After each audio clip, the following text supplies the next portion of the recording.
Belet Bryce Atao. Bonjour à tous chers amis. Alors aujourd'hui dans cette vidéo, je voulais revenir sur cette question qui fait l'actualité en France. C'est la chute de la ville d'Alep aux mains de l'armée syrienne aidée de l'aviation russe.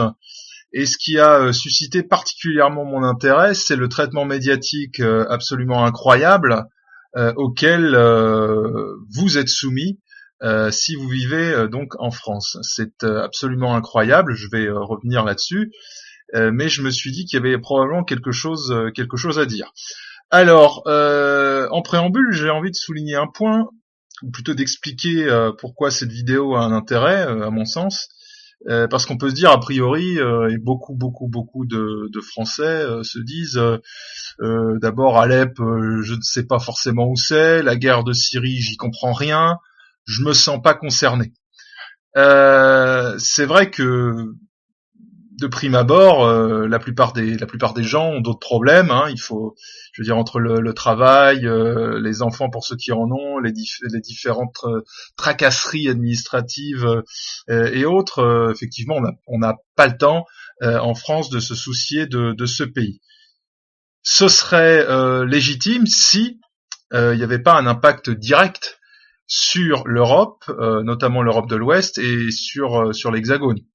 À quoi fais-je allusion? Bien à la crise migratoire. Il faut quand même se rappeler que l'attentat du Bataclan a été commis en partie par des gens qui venaient d'Irak et de Syrie, des djihadistes qui venaient d'Irak et de Syrie, ou des citoyens entre guillemets français ou belges qui avaient été s'engager dans le djihad en Syrie et qui sont revenus perpétrer se livrer à ces exactions. Les auteurs des attentats de Paris réapparaissent dans une vidéo publiée ce dimanche attribuée au groupe État islamique. La vidéo présente les 9 auteurs des attaques qui ont fait 130 morts en novembre dernier. Une mise en scène macabre avec des djihadistes en train de commettre des décapitations et des exécutions sommaires qui passent sous silence le sort de Salah Abdeslam, le principal suspect toujours en fuite. L'objectif, inciter des recrues à prendre à nouveau pour cible la France, mais aussi la Grande-Bretagne. Il y en a encore beaucoup sur le territoire français, il y en a encore beaucoup qui sont en Syrie. Bref, j'allais dire malheureusement, il est difficile de cloisonner ces problèmes. Aujourd'hui, ce qui se passe au Moyen-Orient, ce qui se passe en Syrie a un impact direct sur ce qui se passe en France. Je rappellerai aussi que pas plus tard que cet été, on a encore eu des attentats djihadistes qui ont fait beaucoup de morts, notamment à Nice. Donc il y a toute raison de s'intéresser à ce qui se passe à la Syrie. Et en plus, l'attitude du gouvernement et des médias dominants est telle que vous devez constater, malgré vous, que visiblement, l'oligarchie qui gouverne la France est très intéressée par ce qui se passe en Syrie. Donc même si vous n'êtes pas intéressé par ce qui se passe en Syrie, tout vous pousse à vous y intéresser, même malgré vous. Alors, la première chose qui m'a vraiment frappé, pratiquement même ce qui m'a poussé en fait à faire cette vidéo, c'est le traitement médiatique. Et je trouve que c'est toujours intéressant parce que vous pouvez constater sur pièce comment ça fonctionne. Parce que il y a un an, on ne vous parlait pas d'Alep. Il y a 6 mois, on ne vous parlait pas d'Alep.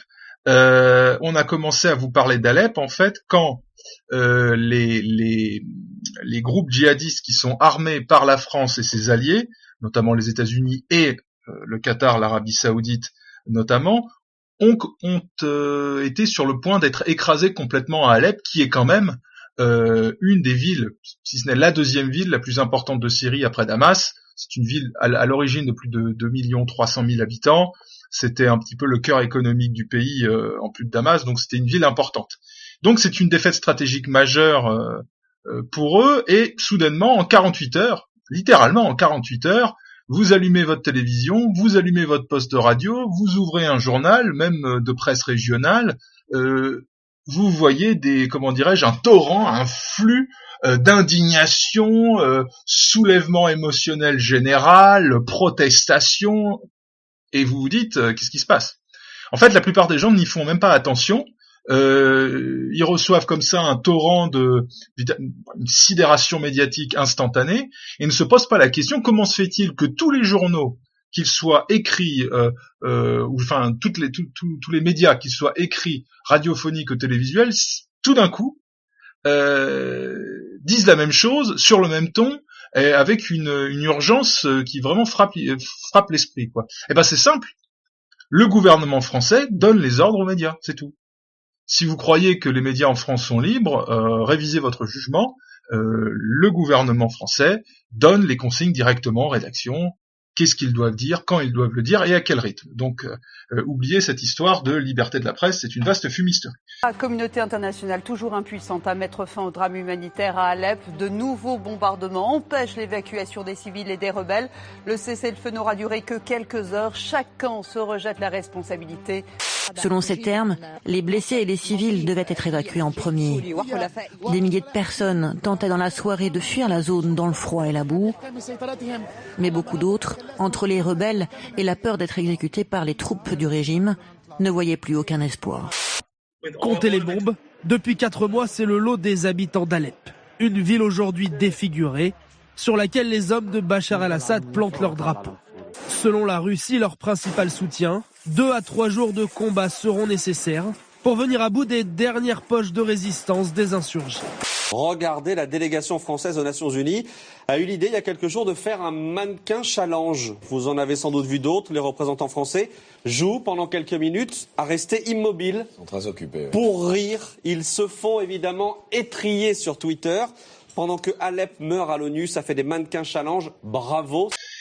Donc on a eu à cette occasion des individus qui se sont plus illustrés les uns que les autres. On a même eu des accusations de génocide en moins de 48 heures. En 48 heures, il y a eu un génocide, on n'était pas au courant. Voilà, je sais pas. Ils sont pas sur place, ils sont à Paris, dans leur bureau climatisé.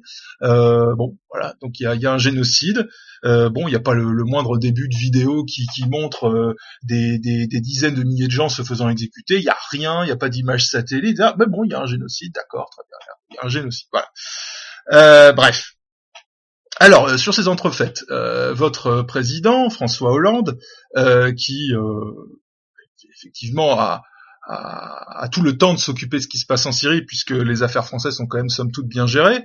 Donc on comprend qu'il consacre l'essentiel de ses forces à un dossier qu'il maîtrise très bien, c'est le dossier syrien. Et donc il se rend à Berlin pour lancer un ultimatum à la Russie. Donc François Hollande, qui sera sorti dans 4 mois de l'Élysée, lance des ultimatums à des puissances nucléaires. Bon, pourquoi pas. La France active tous ses réseaux pour apporter une solution humanitaire, mais la France ne peut pas laisser faire un massacre sur Alep, et c'est aujourd'hui ce qui est en cause.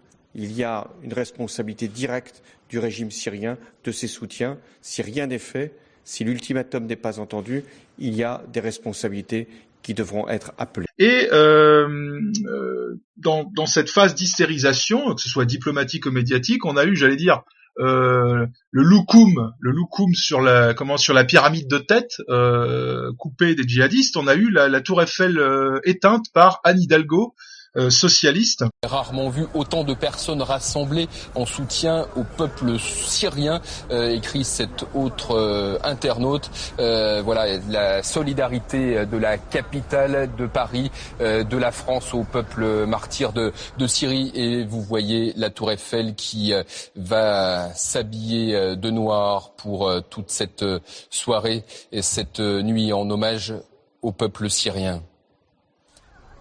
Il est 20h sur France Info. La tour Eiffel s'assombrit progressivement et c'est l'heure de retrouver Marianne Théolaire pour le journal.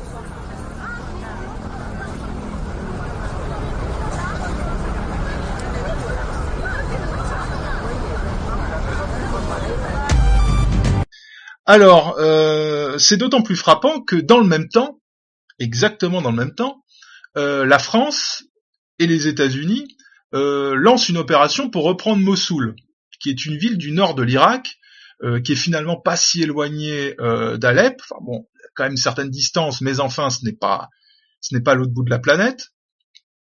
Et là, il s'agit de chasser l'État islamique de cette ville. Alors là, par contre, soudainement, les bombardements deviennent parfaitement adéquats. On peut y aller franchement. Les dégâts chez les civils, on les voit pas. Hein, il y en a pas. Hein, les bombes intelligentes démocratiques savent sélectionner correctement leurs cibles, à la différence des bombes fascistes de Vladimir Poutine, c'est quand même bien fait. Et donc, alors là, François Hollande, Le Drian, les médias sont extatiques. Hein, c'est formidable, la démocratie, les droits de l'homme. Nous devons regarder Mossoul comme devant préparer l'Irak de demain. Mais si nous infligeons à l'État islamique, à Daesh... Alors évidemment, je ne suis pas un ami, ni vous non plus, de l'État islamique, et évidemment, il est souhaitable de chasser cette organisation de Mossoul, comme de partout ailleurs. Mais faut arrêter de prendre les gens pour des imbéciles heureux quand même, de vous prendre vous, qui êtes devant vos postes de télévision et qui écoutez vos radios, ouvrez vos journées. Si récupérer Alep des mains de djihadistes, et je vais y revenir, d'Al-Qaïda est criminel, on voit pas pourquoi reprendre Mossoul des mains des djihadistes de l'État islamique serait vertueux. Sauf si bien évidemment on ment, on baratine, et qu'en fait on est en train de faire de la basse politique pour servir ses propres intérêts, et qu'il n'y a pas une once de morale là-dedans. Si c'est ça, effectivement, c'est un art consommé et très hypocrite de mentir à la population. Bah, c'est ce qui se passe. Voilà. Alors, revenons d'ailleurs sur ces, sur ces fabuleux rebelles d'Alep. Hein, vous entendez, la population d'Alep. Alors, elle est génocidée. Hein, bon, elle est génocidée. Les rebelles, avant-garde de la démocratie internationale, soutenus d'ailleurs, hein, soutenus de très très loin par des grandes consciences de l'intelligentsia française. Qui sont-ils? Bah, écoutez, il suffit de regarder les vidéos prises sur le champ de bataille.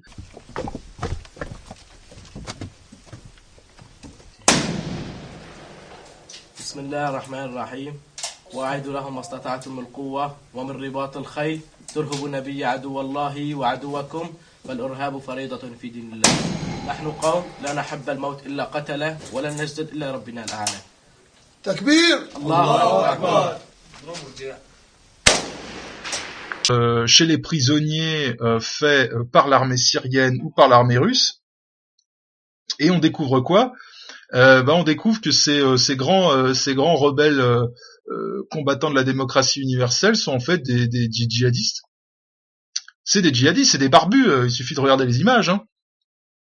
Y en a certains qui sont complètement drogués au Captagon. بالنقطة 13 ايه والله ما انسحبوا والله العظيم بالنقطة 13 ايه خلص موجود انت معهم يعني ايه خيو خدني على بيته ايه باري اميري انا باري اميري اسمه عمر زيتاني ايه cette drogue qui est délivrée donc d'ailleurs par les Saoudiens. Il y avait eu, je sais pas si vous le savez, les Saoudiens envoient la drogue littéralement via le Liban notamment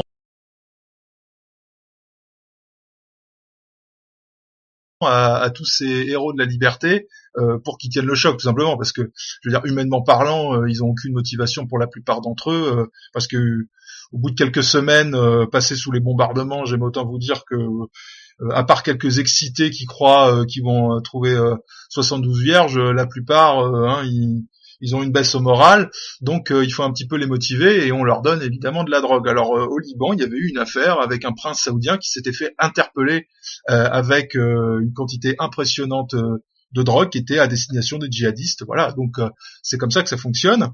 Et sur les images, on voit effectivement que ces fameux rebelles sont des djihadistes complètement défoncés, quoi. Alors les organisations présentes à Alep, qu'est-ce qu'il y a? Il y en a au moins deux qu'on peut relever. Il y en a plein d'autres parce qu'il y a plein de groupes, mais il y en a au moins deux importantes. C'est Ahrar al-Sham, donc des salafistes.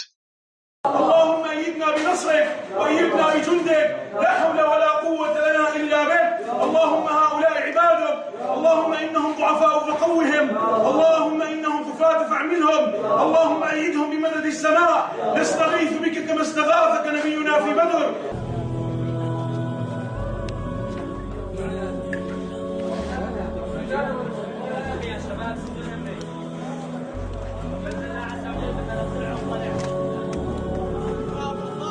اصبر يا حلب يا أرض الإسلام صيحي وهلهل الفتح على الباب اتلف بظهرك ما يهمك جبال صيحي وهلهل الفتح على الباب Voilà. Et alors Jabhat Fateh al-Sham, qui est en fait le nouveau nom du Front al-Nosra, qui est la branche syrienne d'Al-Qaïda. Alors vous allez me demander pourquoi ils ont changé de nom. Tout simplement parce que quand la Russie et l'armée syrienne ont commencé à encercler Alep, les Russes, Vladimir Poutine et son ministre des Affaires étrangères, a proposé aux Américains de laisser passer leurs fameux rebelles modérés à condition qu'on donne les noms des organisations modérées.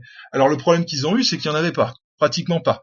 Et ceux qui restaient, c'était des djihadistes purs et durs, convaincus qu'on pouvait pas extraire de là. Alors du coup, les Américains ont monté un rebranding, c'est-à-dire qu'ils ont changé la marque et on a changé le nom en urgence et ils sont passés du Front al-Nosra au Jabhat Fateh al-Sham. Excusez-moi, je parle pas arabe. Donc on a changé le nom et tout d'un coup ils étaient plus djihadistes. C'est magique, c'est miraculeux. Mais ils sont quand même restés et ils sont quand même toujours islamistes. En réalité.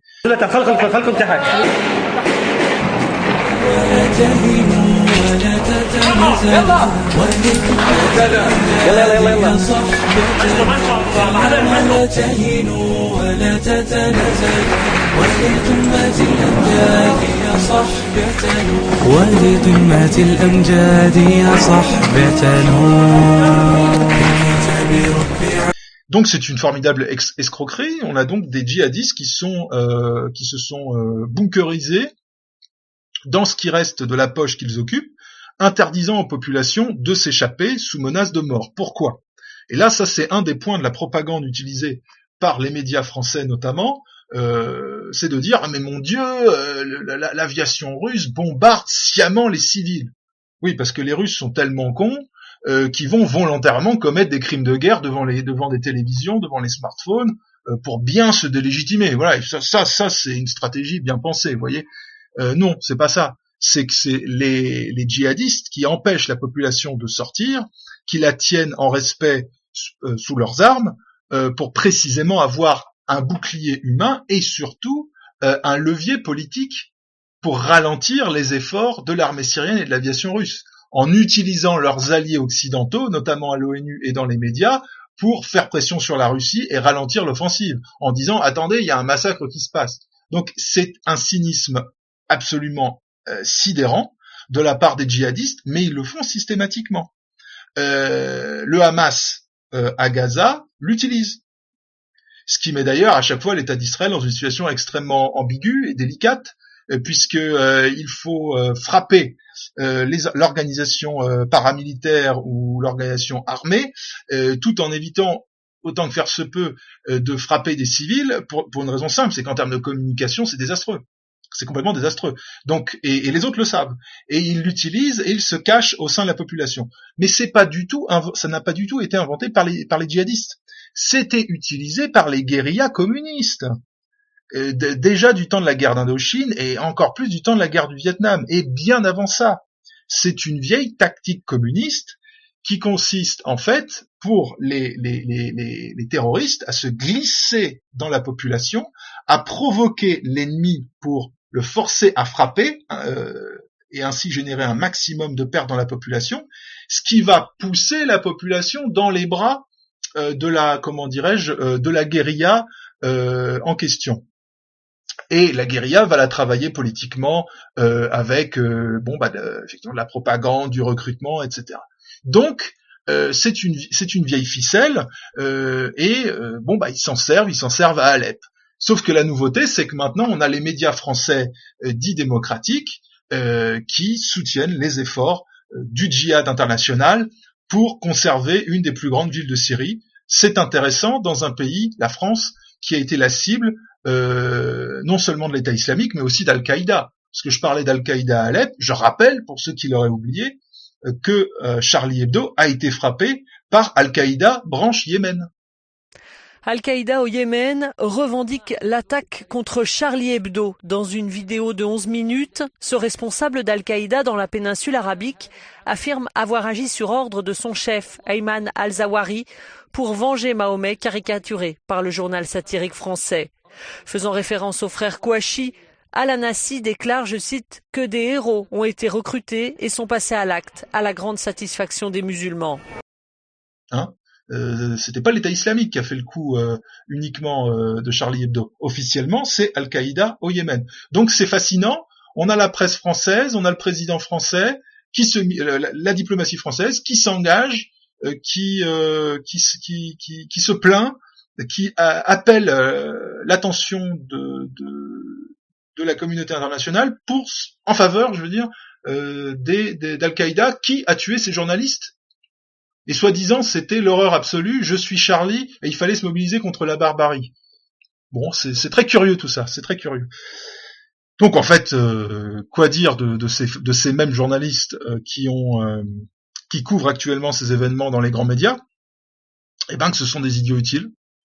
Ce sont des idiots utiles. On voit toute la connerie gauchiste s'étaler. Voilà, ce sont des gauchistes incultes qui réagissent comme des, excusez-moi, mais comme des femmes, voilà. Car la guerre avale toutes les couleurs et met du noir à la place.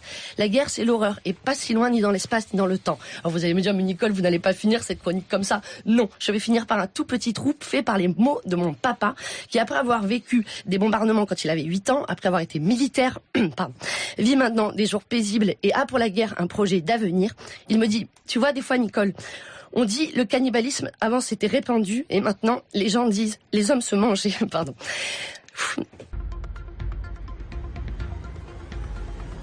C'est là où on a été, on s'est fait piéger par nos partenaires du Golfe qui ont parié sur des relais qui n'étaient pas les nôtres. Mais comme notre priorité en France, en tout cas, numéro 1, c'était Bachar al-Assad, on fermait les yeux sur ces accointances-là.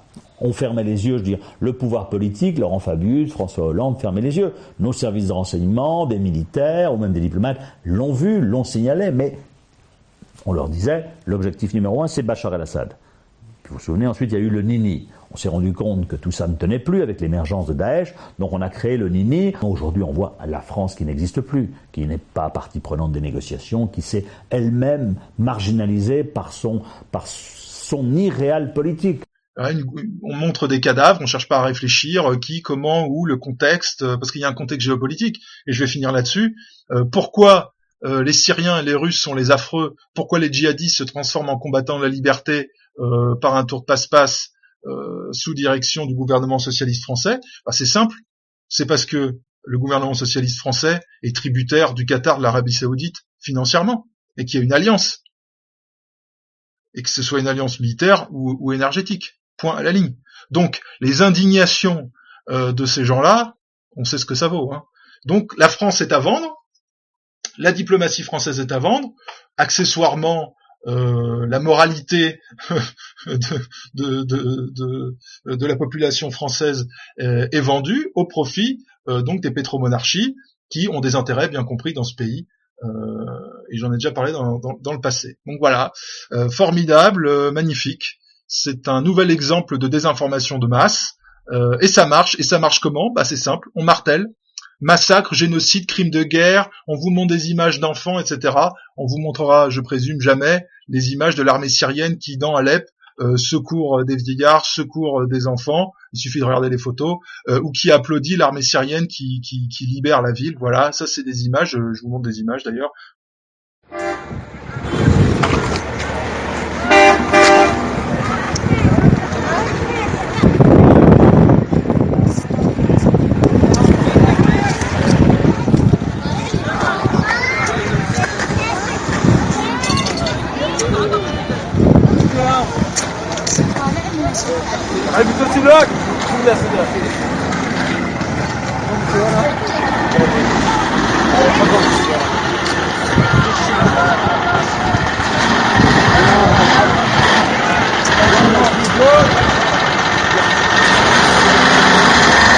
Ouais, d'accord.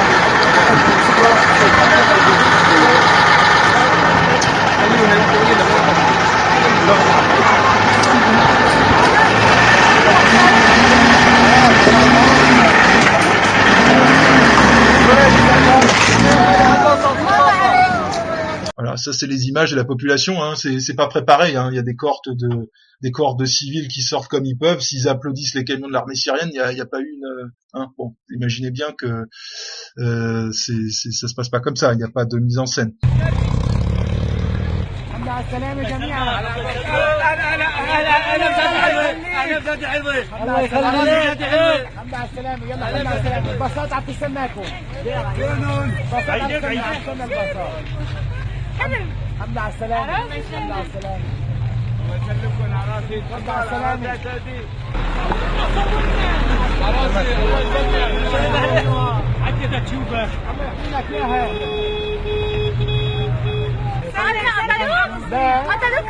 هذا خيالي شادي حلوة الله يحميك يا شادي حلوة تحيي ربك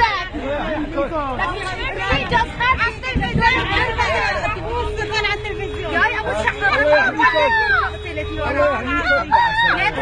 يلا الباصات على التسليم انا بس الله يسلمك الله يحميك يلا الباصات على الزاوية لانه هون طريق ما بيقدر يدخل الباص